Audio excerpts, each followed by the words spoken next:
Hello dear students, आज के class में हम लोग इलेक्ट्रिक फ्लक्स और गॉस थ्योरम को हिंदी माध्यम में देखेंगे। बहुत सारे हिंदी माध्यम के छात्र भी होते हैं स्टेट बोर्ड्स के, तो उनके लिए ये काफ़ी बेनिफिशियल होता है हिंदी माध्यम में पढ़ना। अगर आप भी चाहे तो आप हिंदी माध्यम में देखकर उसको समझ सकते हैं। तो सबसे पहले हम लोग देखेंगे कि इलेक्ट्रिक फ्लक्स यानी विद्युत फ्लक्स होता क्या है, जो कि बहुत बहुत बहुत इंपॉर्टेंट है, क्योंकि आगे हम लोग गॉस थ्योरम पढ़ेंगे, गॉस का नियम पढ़ेंगे उसके लिए, और गॉस थ्योरम के एप्लीकेशन को देखेंगे उसके लिए। बहुत ज़्यादा इंपॉर्टेंट है आपका इलेक्ट्रिक फ्लक्स, यानी यूँ बोले तो इलेक्ट्रिक फील्ड के बाद का जो भी चीज़ें आती है उन सारी चीज़ों के लिए इलेक्ट्रिक फ्लक्स बहुत इंपॉर्टेंट है। तो सबसे पहले हम लोग थोड़ा पीछे की चीज़ों को रिमाइंड करेंगे और फिर हम लोग इलेक्ट्रिक फ्लक्स को स्टार्ट करेंगे। तो सबसे पहले अगर हम लोग एक चार्ज लेते हैं, एक आवेश अगर लेते हैं, तो आवेश के कारण क्या होता है, उसके चारों तरफ विद्युत क्षेत्र रेखाएं निकलती है, और ये विद्युत क्षेत्र रेखाएं अगर किसी सतह को पार करती है, अगर किसी सरफेस को पार करती है, क्रॉस करती है, तो उस स्थिति में विद्युत फ्लक्स उत्पन्न होता है। अब मान लिया जाए कि हम लोग के पास आवेश है, आवेश से क्या हो रहा है, विद्युत क्षेत्र रेखाएं निकल रही है, और ये रेखाएं जो हैं किसी सतह को लंबवत पार करती है। लंबवत कहने का मतलब यहाँ पर सतह के साथ 90 डिग्री का कोण बनाते हुए तो मानी जाएगी कि विद्युत फ्लक्स उत्पन्न हुई है।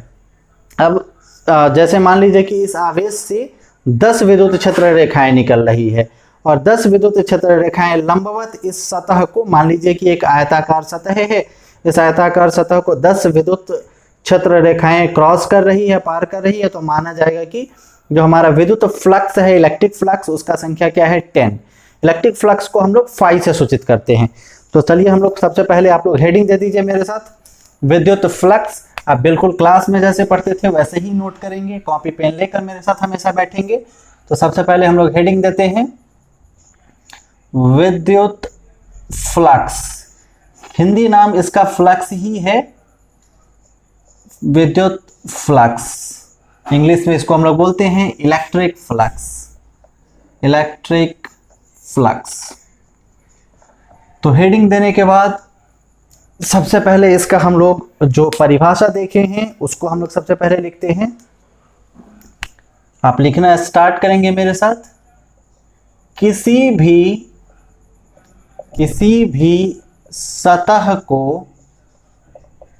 भी सतह को लंबवत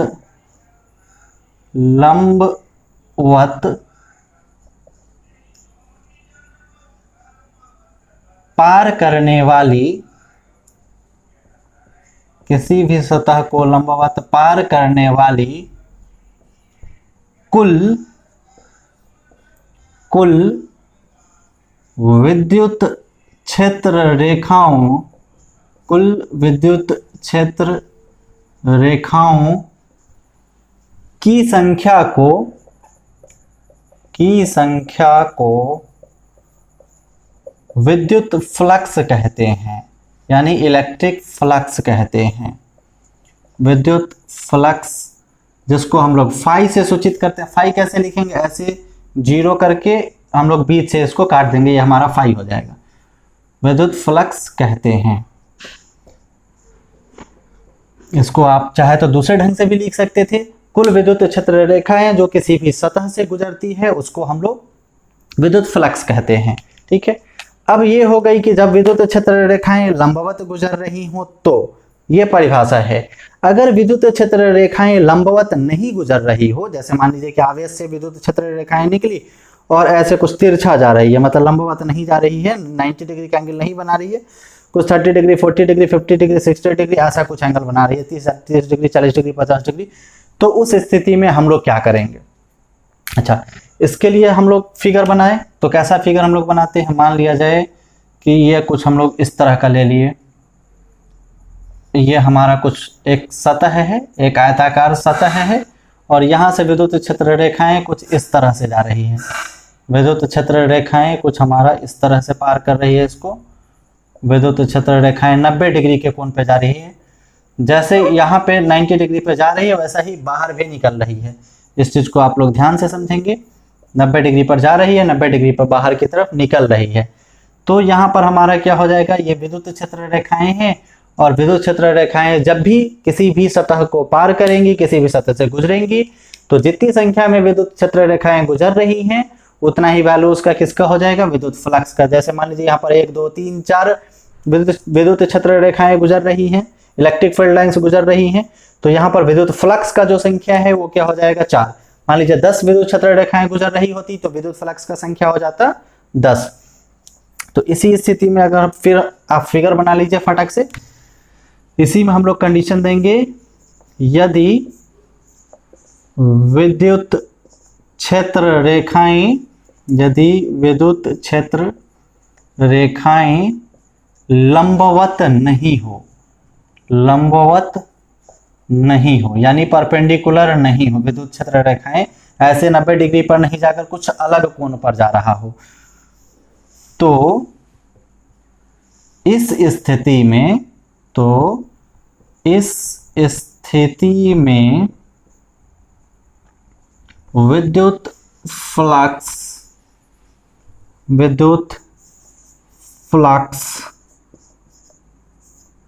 अब इस स्थिति में जो विद्युत फ्लक्स होता है उसको पहले मैं समझाता हूं, फिर आगे लिखेंगे हम लोग इस चीज को। जैसे मान लीजिए कि विद्युत क्षेत्र रेखाएं इस बार ऐसे कुछ तिरछा जा रही है, ऐसे कुछ तिरछा जा रही है, ठीक। तो तिरछा जाने के कारण जो है यहाँ पे, जहां पे सतह पे कहीं ना कहीं से ये क्रॉस कर रही है, तो मान लेते हैं कि इस सतह पे यहां से क्रॉस कर रही है, यहां से क्रॉस कर रही है, ठीक। तो जहां से भी क्रॉस कर रही होंगी वहां का हम लोग एरिया वेक्टर लेंगे। एरिया वेक्टर कहने का मतलब क्षेत्रफल सदिश लेंगे। और क्षेत्रफल सदिश हमारा क्या होता है, क्षेत्रफल हम लोग जानते हैं, एरिया हमारा क्या होता है, स्केलर क्वांटिटी होता है, अदिश होता है, उसका कोई दिशा नहीं होता है। लेकिन अगर बड़ा सा क्षेत्रफल में एक छोटा सा क्षेत्रफल का हिस्सा अगर हम लोग ले ले तो उसको क्या माना जाएगा, सदिश माना जाएगा। जैसे मान लीजिए कि ये पूरा बोर्ड है आपका, इस पूरे बोर्ड पर अगर एक छोटा सा हिस्सा अगर हम लोग ले ले तो ये छोटा सा हिस्सा हमारा क्या कहलाएगा, सदिश कहलाएगा। ये पूरा बोर्ड हमारा अदिश है, लेकिन ये छोटा सा जो हमारा क्षेत्रफल ले रहे हैं, ये छोटा सा क्षेत्रफल हमारा सदिश है, और इस सदिश का दिशा लंबवत बाहर की तरफ या लंबवत अंदर की तरफ हम लोग मानेंगे, ठीक। तो इस स्थिति में मान लीजिए कि विद्युत क्षेत्र रेखाएं अगर ऐसे कुछ तिरछा जा रही है, मान लीजिए ऐसे ऐसे ऐसे कुछ तिरछा जा रही है, तो यहीं पे मान लेते हैं हम लोग विद्युत क्षेत्र रेखाएं ऐसे कुछ जा रही है। तो विद्युत क्षेत्र रेखाएं जब ऐसे जाएंगी तो कहीं ना कहीं से क्रॉस करेंगी, बहुत छोटी सी जगह से, बहुत छोटे से क्षेत्रफल से क्रॉस करेगी विद्युत क्षेत्र रेखा।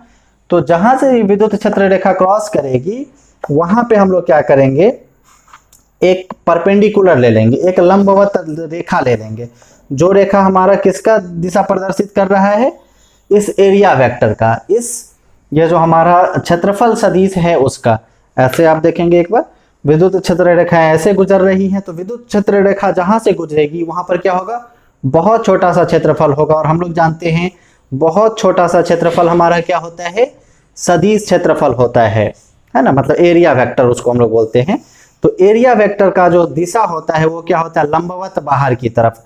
विद्युत क्षेत्र रेखा ऐसे है, तिरछा है, और जो हमारा क्षेत्रफल सदिश है उसका दिशा कैसे है, सीधा बाहर की तरफ है, ऐसे है, इस दिशा में है ना। तो अभी जो है हमारा कुछ कोण बन रहा है, किसके किसके बीच में कोण बन रहा है, ये जो हमारा विद्युत क्षेत्र रेखा जो गुजर रहा है ये, और यहाँ पर जो हमारा क्षेत्रफल सदिश है ये, इन दोनों के बीच में हमारा कुछ कोण बन रहा है, जो थीटा हम लोग कंसीडर कर लेते हैं। 30 डिग्री, 40 डिग्री, 50 डिग्री, कुछ भी कोण होगा तो इसको हम लोग थीटा कंसीडर कर लेते हैं। अच्छा, अब इस स्थिति में ध्यान से समझिएगा, बहुत ही सेंसिटिव चीज है, अगर ये नहीं समझे तो आगे आपको लगभग 5-7 टॉपिक कुछ भी समझ में नहीं आएगा। इसलिए बहुत ध्यान से समझेंगे इस चीज को कि विद्युत क्षेत्र रेखा जो है यहाँ पर हमारा ये, इसका कंपोनेंट एक इस दिशा में होगा और एक नीचे की तरफ होगा।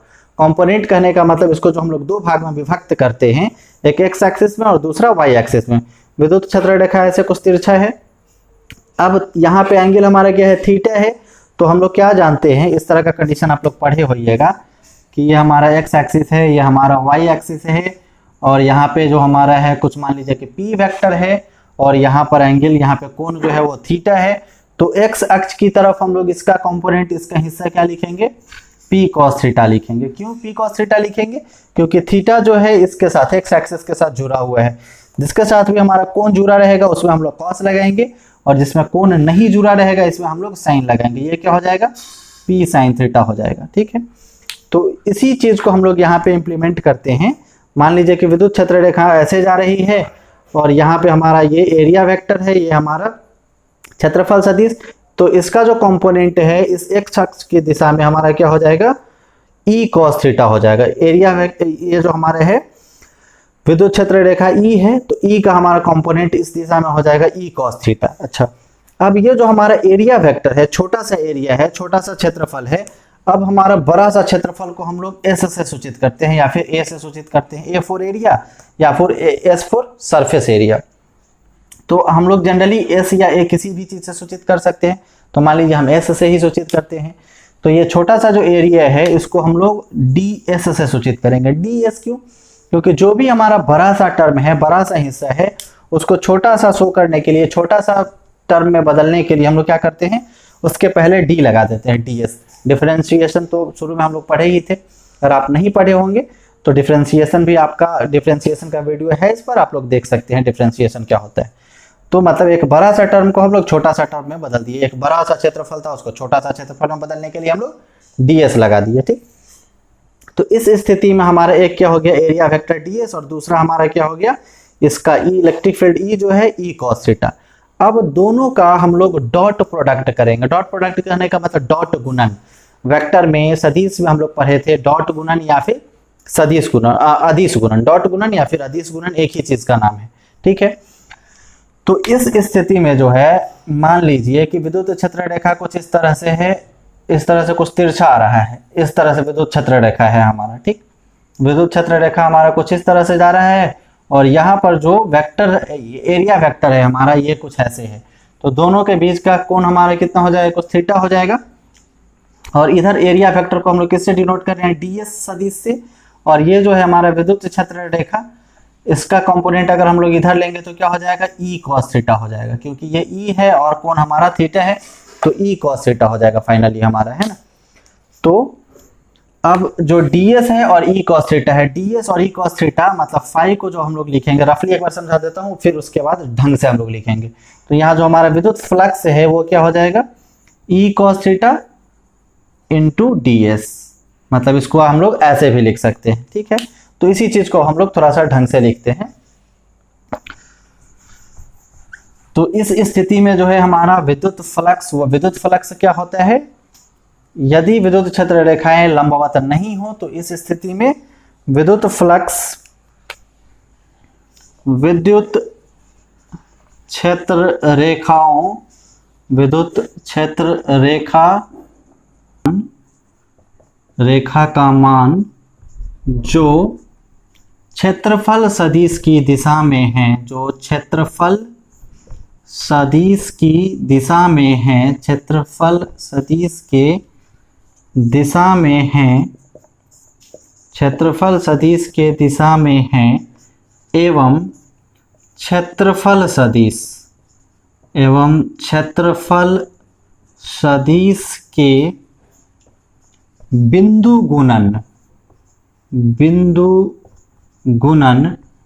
गुणन कहिए इसको, या फिर हम लोग इसको स्केलर प्रोडक्ट भी कह सकते हैं। बिंदु गुणन या अदिश गुणन के रूप में लिख सकते हैं कि अदिश गुणन के रूप में कहते हैं। अब इसके लिए सबसे पहले हम लोग एक फिगर बनाते हैं। फिगर को हम यहीं पे बनाते रहें। जैसे ये हमारा ये है, सेम फिगर कुछ इसी तरह का ले लेते हैं, कुछ उल्टा। मान लीजिए कि इस बार हम लोग कुछ ऐसे ले लिए। ये हमारा एक प्लेट है। अब विद्युत क्षेत्र रेखाएं इस बार जो है कुछ ऐसे जा रही है, तिरछा जा रही हैं। विद्युत क्षेत्र रेखाएं जो है इस बार कुछ तिरछा जा रही है, कुछ इस तरह से।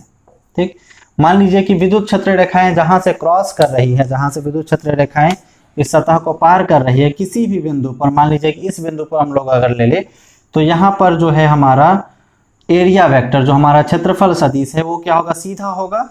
तो क्षेत्रफल सदिश जो है हमारा कुछ इस तरह से होगा। तो यहाँ जो हमारा विद्युत क्षेत्र रेखा जा रहा है वो कुछ इस तरह से जा रहा है, और विद्युत क्षेत्र रेखा हमारा कुछ ई है। ये जो हमारा विद्युत क्षेत्र रेखाएं जो जा रही हैं वो विद्युत क्षेत्र रेखाएं ई है, और यहाँ पर जो हमारा एरिया वेक्टर है, क्षेत्रफल सदिश है, वो ds है। तो जो हमारा ई है और दोनों के बीच का एंगल है थीटा। तो E का जो कंपोनेंट है इस दिशा में वो क्या हो जाएगा, E cos थीटा हो जाएगा। तो यहाँ जो है हमारा इसके अनुसार विद्युत फ्लक्स हमारा क्या हो जाएगा, फाई बराबर E ds और गुना cos थीटा, क्योंकि E cos थीटा हमारा ये हो गया और ds हमारा ये हो गया। या तो आप ऐसे लिखिए या फिर आप इसको ऐसे भी लिख सकते हैं, E into cos theta, E into cos theta और फिर इंटू ds, इसको आप ऐसे भी लिख सकते हैं। अच्छा, अब जो है हमारा यहाँ पर जो फाई विद्युत फ्लक्स जो पैदा हो रहा है वो क्यों पैदा हो रहा है, सिर्फ हम लोग एक विद्युत क्षेत्र रेखा के कारण हम लोग देख रहे हैं, इस कारण से इसको हम लोग लिखेंगे डी फाई। मतलब यहाँ पर जो है छोटा सा विद्युत फ्लक्स हमारा उत्पन्न हो रहा है, क्योंकि यहाँ पे तो हम लोग सिर्फ एक विद्युत क्षेत्र रेखा के कारण ले रहे हैं। इस तरह से बहुत सारा विद्युत क्षेत्र रेखाएं इस पे हैं, 2 4 5 10 2000 5000 कितना भी हो सकता है।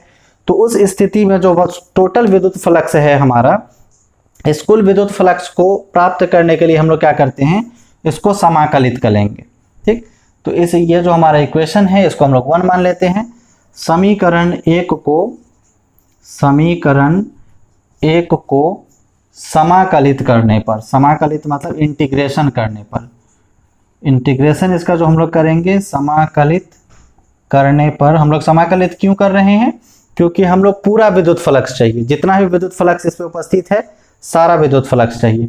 तो दोनों तरफ अगर इसको हम लोग इंटीग्रेशन करें तो क्या हो जाएगा, डी फाई का इंटीग्रेशन करेंगे, इधर हो जाएगा E D S cos theta.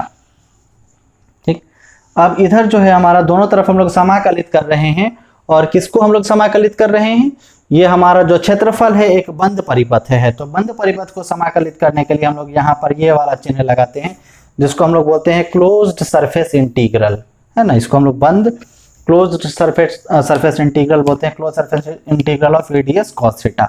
यहाँ तक आप लोग उम्मीद है कि नोट कर लिए होंगे, नहीं नोट किए हैं तो पॉज करके आप स्क्रीनशॉट ले लीजिए, फिर नोट कर लीजिएगा, क्योंकि ऊपर से हमको मिटाने की ज़रूरत है थोड़ा सा। तो ऊपर से फिर हम लोग थोड़ा सा मिटाते हैं, उसके बाद फिर हम लोग आगे इसको थोड़ा सा सॉल्व करेंगे, इसका फाइनल जो वैल्यू आएगा उसको हम लोग थोड़ा सा देखेंगे। अब यहाँ पर डी फाई अगर छोटा सा इलेक्ट्रिक फ्लक्स है, छोटा सा इलेक्ट्रिक फ्लक्स से हम लोग को क्या मिलेगा, यहाँ पर बड़ा सा इलेक्ट्रिक फ्लक्स मिलेगा, बड़ा सा विद्युत फ्लक्स मिलेगा। तो फाई डी फाई से क्या हो जाएगा, फाई बराबर हमारा क्या हो जाएगा, अब देखिए यहाँ पर ध्यान से थोड़ा सा, E D S cos theta. हम लोग जो डॉट प्रोडक्ट लिखते थे, डॉट गुणन जो लिखते थे, ए सदिश डॉट बी सदिश बराबर क्या होता था हमारा, ए गुना B, A B cos theta. ठीक है, ये चीज़ उम्मीद है कि आप लोग को क्लास में जो पढ़ाए थे वो ध्यान में होगा, और नहीं भी है तो इसमें वीडियो अवेलेबल है, आप यहाँ से देख सकते हैं। तो ए सदिश डॉट बी सदिश बराबर क्या हो जाएगा, ए बी सदिश हो जाएगा, ए बी और गुना कॉस थीटा हो जाएगा हमारा। अब इसी चीज को अगर हम लोग उल्टा लिखिए, जैसे यहाँ पर लिखा हुआ है E D S cos theta, यहाँ पर ई डी एस और कॉस थीटा लिखा हुआ है, इसी का अगर हम लोग उल्टा लिखना चाहे तो क्या लिख सकते हैं, ई सदिश डॉट डी एस सदिश, इस तरह से लिख सकते हैं। तो फाई इक्वल टू हमारा क्या हो जाएगा, क्लोज सरफेस इंटीग्रल ऑफ ई सदिश डॉट डी एस सदिश। मतलब जो हमारा विद्युत फ्लक्स है, विद्युत फ्लक्स का फाइनल फॉर्मूला हम लोग को क्या मिलता है, ई सदिश डॉट डी एस सदिश। ठीक है, अब इसके बाद जो है फिर हम लोग इसका थोड़ा सा ऐसा ही मात्रक देखेंगे, और ऐसा ही मात्रक देखने के बाद फिर इसका हम लोग थोड़ा सा डायमेंशन देखेंगे, बीमा देखेंगे। तो विद्युत फ्लक्स का ऐसा ही मात्रक क्या हो जाएगा, ऐसा ही मात्रक जो है इसका वो ऐसा ही मात्रक हो जाएगा। देखिए ऐसा ही मात्रक लिखना आप लोग को पहले से आता है। जैसे यहाँ पर हम लोग का दो टर्म है, एक है विद्युत क्षेत्र की तीव्रता और दूसरा है हमारा क्षेत्रफल, सतह का क्षेत्रफल। तो विद्युत क्षेत्र की तीव्रता का ऐसे मात्रक आप लोग पहले से जानते हैं, एक बार फिर से मैं रिपीट कर देता हूँ। विद्युत क्षेत्र की तीव्रता का ऐसे मात्रक, सबसे पहले विद्युत क्षेत्र की तीव्रता का फॉर्मूला आप लोग ध्यान में रहे, क्या होता है, बल आवट्टे आवेश, जिस आवेश पर बल लग रहा होता है वो। तो बल का ऐसे मात्रक होता है न्यूटन, और आवेश का ऐसे मात्रक होता है कूलॉम, मतलब न्यूटन पर कूलॉम। तो जो हमारा विद्युत क्षेत्र की तीव्रता है इसका मात्रक क्या हो जाएगा, न्यूटन पर कूलॉम, न्यूटन प्रति कूलॉम। उसके बाद गुना ये जो हमारा क्षेत्रफल है, क्षेत्रफल का ऐसे मात्रक क्या होता है, मीटर स्क्वायर। जनरली क्षेत्रफल को हम लोग कैसे डिनोट करते हैं, सेंटीमीटर स्क्वायर, मीटर स्क्वायर, इस तरह से कुछ, तो मीटर स्क्वायर। तो इसका ऐसे मात्रक क्या हो जाएगा विद्युत फ्लक्स का, newton metre square per coulomb. इसको आप ऐसे भी लिख सकते हैं, newton metre square per coulomb, या फिर इसी को आप ऐसे भी लिखिए, newton metre square coulomb inverse, इस तरह से भी आप लिख सकते हैं। अच्छा, ये तो ऐसा ही मात्रक हो गया। फिर इसका बीमा, इसका डायमेंशन लिखने की अगर बात है तो इसका बीमा हम लोग कैसे लिखेंगे? तो सबसे पहले हमको किसका बीमा लिखना है? विद्युत क्षेत्र की तीव्रता का बीमा और गुना ये जो हमारा क्षेत्रफल है उसका बीमा। तो विद्युत क्षेत्र की तीव्रता का बीमा हम लोग कैसे लिखेंगे? न्यूटन का बीमा, मतलब कि ये न्यूटन जो हमारा फोर्स का यूनिट है, इसका बीमा क्या होता है? mlt का पावर -2। और ये जो है हमारा कूलम्ब, कूलम्ब का बीमा क्या होता है? कूलम्ब मतलब चार्ज का सही यूनिट है, तो चार्ज का बीमा होता है AT। इसका बीमा पहले हम लोग देख चुके हैं, आपको याद होना चाहिए। नहीं भी याद हो तो निकालने का मैं प्रोसेस बता रहा हूँ, आप ऐसे निकाल सकते हैं। तो क्या हो जाएगा? ml को ऊपर लेके जाएंगे तो A इनवर्स, और t को ऊपर लेके जाएंगे तो t का power -3। ml A inverse t का पावर -3, ये हमारा विद्युत क्षेत्र की तीव्रता का बीमा है। तो अब इसमें हमको दो बीमा चाहिए, एक विद्युत क्षेत्र की तीव्रता का और दूसरा क्षेत्रफल का। तो विद्युत क्षेत्र की तीव्रता का बीमा पहले हम लोग लिख देते हैं ml A इनवर्स t का पावर -3 और इंटू फिर हमारा है क्षेत्रफल। क्षेत्रफल का जो हमारा है मीटर स्क्वायर, इसके लिए हम लोग क्या यूज करेंगे? एल स्क्वायर, मतलब कि लंबाई को हम लोग एल से डिनोट करते हैं। मीटर हमारा लंबाई है तो मीटर इंटू मीटर मतलब एल इंटू एल, तो एल स्क्वायर हो जाएगा। अब इस दोनों को मल्टीप्लाई करें तो क्या हो जाएगा? एम एल और एल स्क्वायर का मल्टीप्लाई ml³ ए इनवर्स और टी का पावर -3। मतलब विद्युत क्षेत्र की तीव्रता का जो बीमा है, सॉरी विद्युत क्षेत्र की तीव्रता नहीं, विद्युत फ्लक्स यानी फाई का जो बीमा है वो इतना हो जाएगा। इसको आप ध्यान में रखेंगे। ऑब्जेक्टिव में कई बार इस तरह का क्वेश्चन पूछता है कि विद्युत क्षेत्र की तीव्रता का बीमा बताइए, या फिर विद्युत फ्लक्स का बीमा बताइए, या फिर 5 मार्क्स के क्वेश्चन में भी शुरू में 1 मार्क्स का रहेगा कि विद्युत फ्लक्स का बीमा बताइए, उसके आगे फिर गॉस के प्रमेय को साबित करें। तो अब इसके बाद हम लोग गॉस थ्योरम को देखेंगे। तो इसको उम्मीद है कि आप लोग नोट कर लिए होंगे। अगर नोट नहीं किए हैं तो थोड़ा सा पॉज करके स्क्रीनशॉट लेकर इसको नोट कर लीजिए। इसके बाद जो हम लोग गॉस थ्योरम को देखेंगे, गॉस का प्रमेय बहुत ही ज़्यादा इंपॉर्टेंट है गॉस थ्योरम। तो इसको आप लोग अच्छे से बेहतर ढंग से थोड़ा सा समझेंगे गॉस के प्रमेय को, क्योंकि वो बहुत 5 मार्क्स का बहुत ही इंपॉर्टेंट क्वेश्चन माना जाता है आपके बोर्ड एग्जाम में। समझिए, तो हर 1-2 साल रिपीट करके वो बोर्ड एग्जाम में पूछता ही पूछता है, और पिछले 2 सालों से नहीं पूछा है तो उम्मीद है कि इस बार कहीं पूछ दे। तो सबसे पहले आप मेरे साथ हेडिंग देंगे, गॉस का नियम। गॉस का नियम, गॉस का नियम, इसी को इंग्लिश में हम लोग बोलते हैं गॉस लॉ। गॉस लॉ या फिर गॉस का नियम, जो बहुत ही इंपॉर्टेंट टॉपिक है, बहुत बहुत VVI इसको आप बोल सकते हैं, वेरी वेरी इंपॉर्टेंट टॉपिक है ये। तो गॉस का नियम क्या है, ध्यान से समझिए। गॉस का कहना है, गॉस साहब का कहना है कि अगर हम लोग के पास अगर एक क्लोज्ड सरफेस हो, अगर एक बंद सतह हो, जैसे मान लीजिए कि गोला, गोला मतलब स्फीयर जो होता है हमारा, फुटबॉल को इमेजिन कीजिए। फुटबॉल हमारा क्या होता है? गोल सतह है, और उसमें अगर हम लोग एक आवेश को रख दे, एक चार्ज को रख दे, तो क्या होगा? उसके कारण विद्युत क्षेत्र की तीव्रता चारों तरफ निकल रही होगी, और विद्युत क्षेत्र की तीव्रता चारों तरफ जो निकल रही होगी तो क्या करेगी? विद्युत फ्लक्स क्रिएट करेगी, विद्युत फ्लक्स पैदा करेगी। अभी हम विद्युत फ्लक्स समझे हैं क्या होता है, कि जब भी कोई विद्युत क्षेत्र रेखा किसी सतह को पार करती है तो विद्युत फ्लक्स उत्पन्न होता है। तो यहाँ जो हमारा विद्युत फ्लक्स उत्पन्न होगा, विद्युत क्षेत्र रेखाएं जो निकल रही है, मान लीजिए इमेजिन कीजिए कि फुटबॉल के अंदर हमारा आवेश रखा हुआ है, आवेश से विद्युत क्षेत्र रेखाएं निकल रही है, और वो रेखाएं क्या कर रही है? फुटबॉल के सतह को पार कर रही है, मतलब सतह को क्रॉस कर रही है वो विद्युत क्षेत्र रेखाएं। तो यहाँ पर क्या उत्पन्न होगा? विद्युत फ्लक्स। अब जो गॉस का नियम है उसका कहना है, गॉस का कहना था, गॉस साहब का, कि विद्युत क्षेत्र रेखाएं अगर किसी सतह को पार करती है तो विद्युत फ्लक्स उत्पन्न होगा, और जो विद्युत फ्लक्स उत्पन्न होगा वो किसके बराबर होगा? जो उसके अंदर चार्ज उपस्थित है, मान लीजिए कि उसके अंदर अगर Q चार्ज उपस्थित है तो Q का 1/ε0 टाइम्स, Q का 1/ε0 गुना के बराबर होगा। मतलब रफली फिर समझिए एक बार, उसका फिर हम लोग देखते हैं। गॉस के नियम का कहना था कि इसमें जो फ्लक्स उत्पन्न होगा, ये फ्लक्स जो है, मान लीजिए कि उस गोले के अंदर अगर Q आवेश है तो इस आवेश का 1/ε0 गुना के बराबर होगा। फिर से समझिए, गॉस के नियम का क्या कहना था? जो फ्लक्स उत्पन्न होगा वो किसके बराबर होगा? इसमें जो आवेश हमारा उपस्थित है उस आवेश का 1/ε0 गुना के बराबर होगा। ठीक है, तो गॉस का जो कहना है उसको पहले हम लोग लिख लेते हैं। गॉस के मेरे साथ आप लोग लिखना चालू करेंगे। गॉस के नियमानुसार, गॉस के नियमानुसार विद्युत फ्लक्स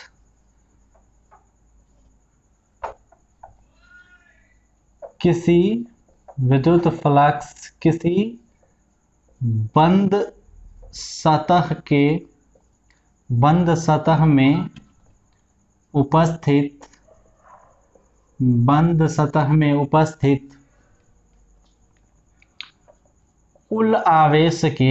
बंद सतह में उपस्थित कुल आवेश के 1/ε0 गुना के बराबर होती है। ε0 टाइम्स के बराबर होती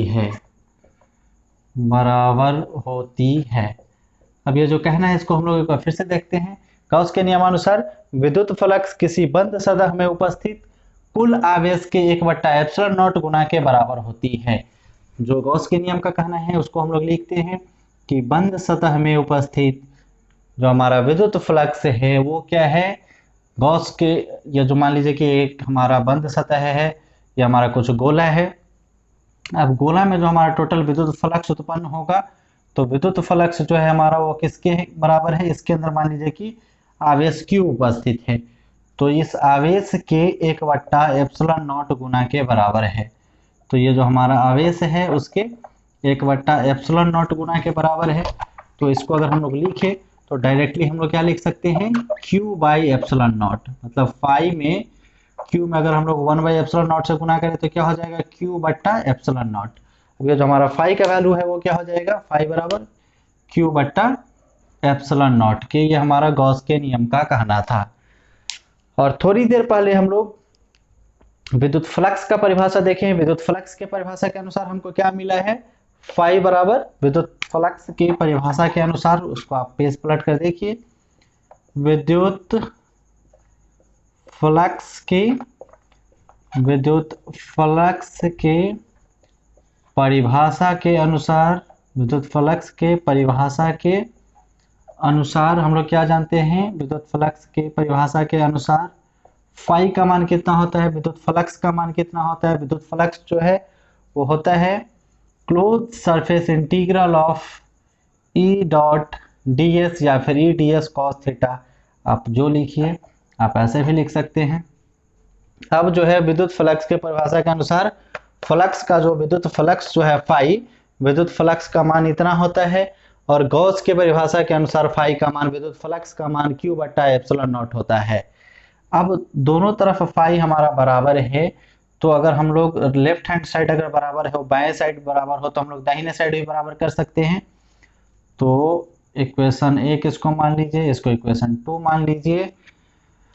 समीकरण 1 एवं 2 को समीकरण 1 एवं 2 को बराबर करने पर, समीकरण 1 एवं 2 को अगर हम लोग बराबर करें तो बराबर करने पर हमको क्या मिलता है, समीकरण 1 एवं 2 को बराबर करने पर closed surface integral of E.ds cos theta, closed surface integral of E.ds cos theta is equal to Q/ε0, Q/ε0 के बराबर है। यही जो है हमारा गॉस थ्योरम का एक और परिभाषा देता है। गॉस थ्योरम का क्या परिभाषा देता है कि अगर हम लोग close surface integral of E.ds करें तो किसके बराबर होगा, Q/ε0 के बराबर होगा। ठीक, अब इसको आप फटाक से नोट कर लीजिए। इसको नोट करने के बाद ये तो गॉस थ्योरम का, जो गॉस प्रमेय का जो कहना है उसको हम लोग लिखे हैं। इसके बाद हम लोग इसको साबित करेंगे, गॉस थ्योरम को कैसे साबित करना है उसको थोड़ा सा देखेंगे। तो उम्मीद है कि आप लोग नोट कर लिए होंगे, नहीं किए होंगे तो पॉज करके आप लोग स्क्रीनशॉट ले लीजिए, फिर इसको आप नोट कर लीजिएगा। और वैसे जब हम लिख रहे होंगे तो आप लोग मेरे साथ ही नोट कीजिएगा, तो जल्दी जल्दी और बेहतर ढंग से नोट हो जाएगा। इसके बाद हम लोग गॉस के नियम को साबित करने के लिए जो भी तथ्य है, जिस तरह से लिखना चाहिए आपके परीक्षा के लिए, उस तरह से हम लोग लिखेंगे। तो सबसे पहले उसके लिए हमको एक फिगर बनाना होगा। एक सबसे पहले एक फिगर बना के फिर उस फिगर को हम लोग एक्सप्लेन करेंगे और फिर उसके बाद उस चीज़ को हम लोग साबित करेंगे। ठीक है, तो आप लोग मेरे साथ फिगर बनाना स्टार्ट कीजिए। सबसे पहले हम लोग एक स्फीयर लेते हैं, एक गोला लेते हैं।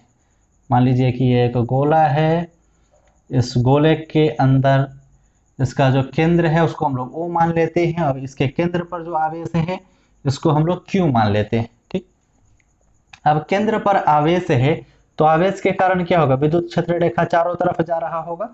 आप इमेजिन कीजिए, फुटबॉल को इमेजिन कीजिए, फुटबॉल है, उसके केंद्र पर आवेश है फुटबॉल के केंद्र पे, तो वहां से विद्युत क्षेत्र रेखा क्या है, चारों तरफ जा रहा है, चारों तरफ जा रहा है। विद्युत क्षेत्र रेखा जो है हमारा इस केंद्र से चारों तरफ जा रहा है। ठीक, जब विद्युत क्षेत्र रेखा चारों तरफ जा रहा है तो जो फुटबॉल का सतह है इस सतह को भी पार करेगा। और हम लोग क्या जानते हैं, जब भी विद्युत क्षेत्र रेखाएं किसी भी सतह को पार करती है तो क्या उत्पन्न होता है, विद्युत फ्लक्स उत्पन्न होता है। तो पहले इन सारी चीज़ों को हम लोग फिगर बनाकर पहले लिखेंगे।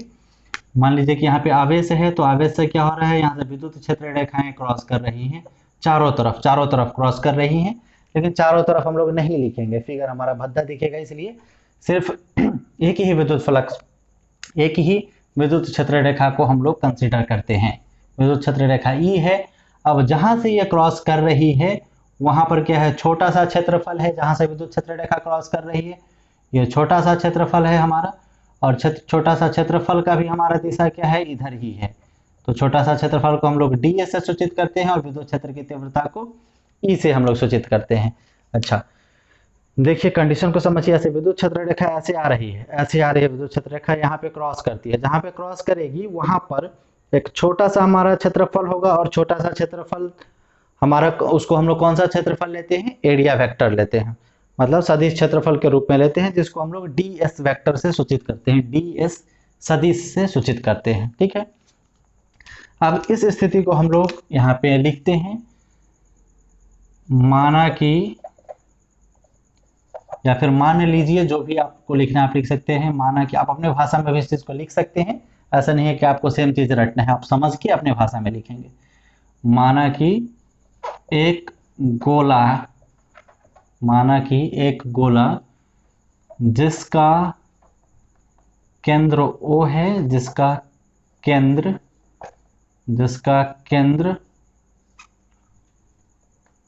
O है, केंद्र O पर आवेश Q उपस्थित है, आवेश Q उपस्थित है। इस गोले की त्रिज्या, इस गोले की, आप लोग मेरे साथ नोट करते रहेंगे जैसे मैं लिख रहा हूं उसी तरह से।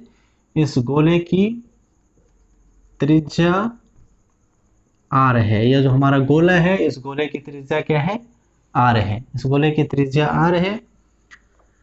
अच्छा, अब क्या हो रहा है कि गोला के केंद्र पर हमारा आवेश Q है, जिसके कारण क्या होगा, विद्युत क्षेत्र रेखाएं निकल रही होंगी। केंद्र पर उपस्थित आवेश के कारण, केंद्र पर उपस्थित आवेश के कारण विद्युत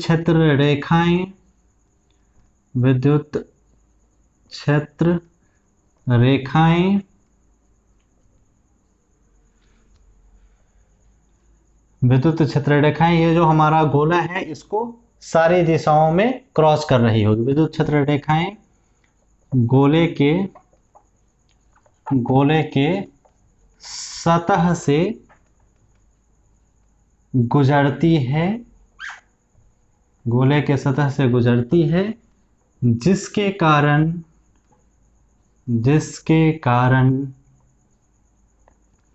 विद्युत फ्लक्स उत्पन्न होती है, जिसके कारण विद्युत फ्लक्स उत्पन्न होती है, जिसके कारण क्या होता है, विद्युत फ्लक्स उत्पन्न होता है, विद्युत फ्लक्स उत्पन्न होती है। ठीक है, अब विद्युत फ्लक्स जो हमारा उत्पन्न हो रही है तो उस विद्युत फ्लक्स को हम लोग लिखेंगे इसके अनुसार। गॉस ये जो हमारा विद्युत फ्लक्स लिखने का जो नियम है इसके अनुसार, तो यहाँ जो विद्युत फ्लक्स उत्पन्न हो रहा है फाई, वो फाई बराबर क्या होता है, अच्छा विद्युत फ्लक्स उत्पन्न होती है, ये हम लोग विद्युत फ्लक्स के नियम के अनुसार लिखते हैं। विद्युत फ्लक्स के परिभाषा के अनुसार, विद्युत फ्लक्स के परिभाषा के अनुसार, विद्युत फ्लक्स के परिभाषा के अनुसार विद्युत फ्लक्स का जो मान होता है, फाई का जो मान होता है, उस फाई के मान को हम लोग लिख लेते हैं। फाई बराबर क्या होता है, closed surface integral of E dot d s, E vector dot d s vector, E सदिश डॉट डी एस सदिश, ठीक है। फिर क्या हो जाएगा, क्लोज सरफेस इंटीग्रल ऑफ ई, और दोनों का जो डॉट प्रोडक्ट हम लोग करेंगे, दोनों का जो हम लोग डॉट गुणन करेंगे, तो इसको हम बिंदु गुणन, तो इसको हम लोग क्या लिखेंगे, E D S cos theta लिखेंगे। ए सदिश डॉट बी सदिश अगर हम लोग लिखते हैं इस तरह से, तो क्या लिखते हैं हम लोग, ए बी कॉस थीटा लिखते हैं, बिंदु गुणन में कॉस थीटा और क्रॉस गुणन में साइन थीटा लिखते हैं। तो यहाँ जो है हमारा A D S cos theta हो जाएगा। और थीटा क्या है, यहाँ पर हम लोग शुरू में समझे थे, शुरू में क्या समझे थे कि विद्युत क्षेत्र रेखा जब तिरछा जा रही हो, तो यहाँ पर जो हमारा एरिया वेक्टर बनता है, इस एरिया वेक्टर और विद्युत क्षेत्र रेखा के बीच जो कोण है, यही हमारा थीटा है। तो यहाँ पर जो विद्युत क्षेत्र रेखा जा रही है वो कैसे जा रही है, ऐसे, और एरिया वेक्टर जो है वो भी क्या है, इसी दिशा में है। तो दोनों के बीच का जो कोण है वो क्या हो जाएगा, 0 डिग्री। वो कैसे, विद्युत क्षेत्र रेखा अगर ऐसे जा रही है और हमारा एरिया वेक्टर जो है क्षेत्रफल सदिश भी इसी दिशा में है, तो दोनों के बीच का कोण 0 डिग्री। जैसे मान लीजिए कि ऐसे कुछ होता तो 10, 20, 30, 40, 50, 60 ऐसे कुछ एंगल होता तो, लेकिन दोनों ऐसे ही है, मतलब दोनों के बीच का कोण क्या हो जाएगा, 0 डिग्री। तो यहाँ पे हम लोग फिर कंसीडर लिखेंगे इसके बारे में, क्या हो जाएगा, close surface integral of E D S cos 0 degree. अब कॉस 0 डिग्री का मान कितना होता है, फटक से आप लोग लिखेंगे कॉस 0 डिग्री, जितना साइन 90 डिग्री का वैल्यू उतना कॉस 0 डिग्री का वैल्यू, मतलब कॉस 0 डिग्री का वैल्यू 1 होता है। मतलब क्या हो जाएगा, close integral of E D S और गुना कॉस 0 डिग्री का मान 1। अब 1 से हम लोग किसी भी टर्म में गुना करेंगे तो उसका तो सेम वैल्यू हो जाएगा, वही रह जाएगा, कुछ बदलाव नहीं आएगा। मतलब ई डी एस फाई बराबर हमारा क्या हो जाएगा, close surface integral of E D S. अच्छा, अब इसमें जो हमारा ई है, ई हमारा क्या है, विद्युत क्षेत्र की तीव्रता। विद्युत क्षेत्र की तीव्रता का फॉर्मूला क्या होता है, Q/4πε0 इंटू आर स्क्वायर। इस चीज को आप अच्छे से समझ रहे हैं, Q/4πε0 गुना आर स्क्वायर। क्यू हमारा क्या है, आवेश। आवेश का मान क्या होता है, फिक्स होता है, 5 कूलम, 10 कूलम, 20 कूलम। यहाँ पर केंद्र पर जो आवेश रखा हुआ है, इसका मान कितना है, फिक्स है एकदम, 10 कूलम, 20 कूलम, 50 कूलम, जो भी होगा फिक्स होगा। 1/4πε0 इसका मान हमारा क्या है, फिक्स है, 9 गुना 10 की पावर 9, जो आपको एकदम याद होगा। आर, आर मतलब क्या है, इसका त्रिज्या। त्रिज्या का मान भी एकदम फिक्स होगा हमेशा, 2 सेंटीमीटर, 5 सेंटीमीटर, 10 सेंटीमीटर, कुछ भी, है ना। मतलब ये सारा का सारा चीज हमारा क्या है, एकदम फिक्स है। मतलब जो विद्युत क्षेत्र का तीव्रता है, ये विद्युत क्षेत्र का तीव्रता हमारा क्या है, एक कांस्टेंट चीज है। ये इस विद्युत क्षेत्र की तीव्रता का कुछ मान आ जाएगा, है ना, न्यूमेरिकल वैल्यू 10, 20, 30, 50, इस तरह से कुछ न्यूटन पर कूलम। तो विद्युत क्षेत्र का तीव्रता जो है हमारा एक कांस्टेंट चीज है। अब इंटीग्रेशन को आप लोग थोड़ा सा ध्यान में लाएंगे। इंटीग्रेशन में हम लोग क्या करते हैं, जो कांस्टेंट चीज होता है उसको हम लोग बाहर निकाल देते हैं, और यहाँ जो हमारा वेरिएबल होता है उस वेरिएबल को ही अंदर रहने देते हैं, ना। तो यहाँ पर ई जो हमारा है, ई हमारा क्या है, कांस्टेंट है, तो इसको हम लोग बाहर निकाल देंगे। क्लोज ई को बाहर निकाल देते हैं पहले, ई, और फिर यहाँ पर हमारा क्या है, closed surface integral of D S, phi बराबर हमारा इतना हो गया। अच्छा, अब क्लोज्ड सरफेस इंटीग्रल कहने का क्या मतलब है, ये सरफेस है और हमारा क्लोज है, क्लोज सरफेस है मतलब स्फीयर है, उसका हम लोग इंटीग्रेशन करेंगे। तो इसका लिखने का मतलब क्या होता है, यहाँ जो हमारा सरफेस है, छोटा सा सरफेस है, डीएस है। जैसे फुटबॉल को आप इमेजिन कीजिए, फुटबॉल एक एकदम गोला सा बड़ा सा पोर्शन है, उसमें छोटा सा पोर्शन अगर फुटबॉल का हम लोग ले, तो छोटा सा पोर्शन हमारा क्या हो जाएगा, डीएस, और उस पूरा पोर्शन अगर हम लोग गोला का ले तो क्या हो जाएगा, गोला का पृष्ठीय क्षेत्रफल हो जाएगा। ध्यान से समझिए, गोला का अगर हम लोग छोटा सा क्षेत्रफल ले रहे हैं तो अभी वो छोटा सा क्षेत्रफल डीएस है।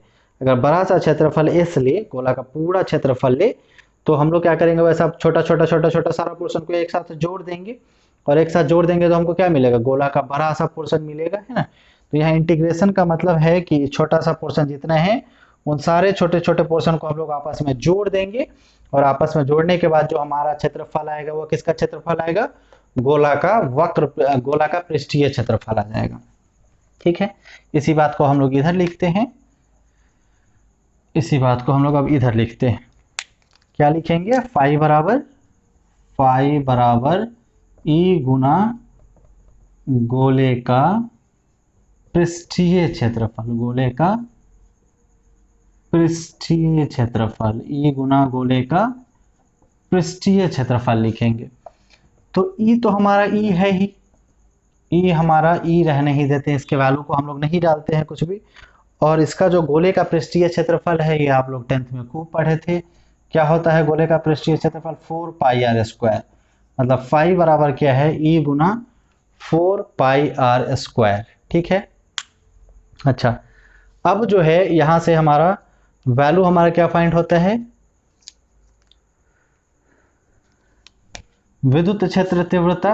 विद्युत क्षेत्र तीव्रता का मान अब हम लोग डाल देते हैं, ये आप लोग के ध्यान में होना चाहिए, और नहीं भी ध्यान में है तो फिर भी हम यहाँ पे मेंशन लिख दे रहे हैं। क्या होता है, Q by 4 pi epsilon naught गुना आर स्क्वायर। आप चाहते तो यहाँ पर भी डाल सकते थे, लेकिन एक स्टेप हम लोग बढ़ा दे रहे हैं, इससे कुछ प्रॉब्लम नहीं होगा और थोड़ा सा ये क्लियर रहेगा कि इसका मान हम लोग ये डाल रहे हैं। अब इस बार विद्युत क्षेत्र की तीव्रता का मान हम लोग यहाँ पे रख दे, एक बार ही डालते तो लोग कंफ्यूजन हो सकता था, बाद में आप कंफ्यूज हो जाते। तो विद्युत क्षेत्र की तीव्रता का जो मान है उसको हम लोग यहाँ पे अब डाल देते हैं, कितना है, Q by 4 pi epsilon not और गुना आर स्क्वायर, और गुना क्या है 4 पाई आर स्क्वायर, मतलब ये फाई बराबर है। अब इसमें जो भी कटने वाला है, जो भी कैंसिल होने वाला है उसको हम लोग काट देते हैं। 4 पाई से हमारा 4 पाई और कुछ आर स्क्वायर से हमारा आर स्क्वायर, मतलब क्या बचता है, फाई बराबर बचता है Q बाई एप्सिलॉन नॉट। यही चीज हमको लाना था। ये क्यों लाना था, अभी जो हम लोग पढ़े थे गॉस का नियम, गॉस का नियम में क्या कहने हैं कि जो विद्युत फ्लक्स उत्पन्न हो रहा है वो विद्युत फ्लक्स क्या होता है, जो इसके अंदर आवेश उपस्थित है, इसके अंदर क्या आवेश उपस्थित है, क्यों आवेश उपस्थित है, इस आवेश का कितना होता है, वो 1/एप्सिलॉन नॉट गुना होता है। मतलब कि गॉस के नियम का क्या कहना था, जो विद्युत फ्लक्स उत्पन्न होता है वो विद्युत फ्लक्स किसके बराबर है, इसमें जो आवेश उपस्थित है, क्यू आवेश उपस्थित है, इसके 1/एप्सिलॉन नॉट के गुना के बराबर होता है। ठीक, मतलब इसमें अगर 1/एप्सिलॉन नॉट से गुना करें तो Q/एप्सिलॉन नॉट आएगा, ये हमारा साबित होता है।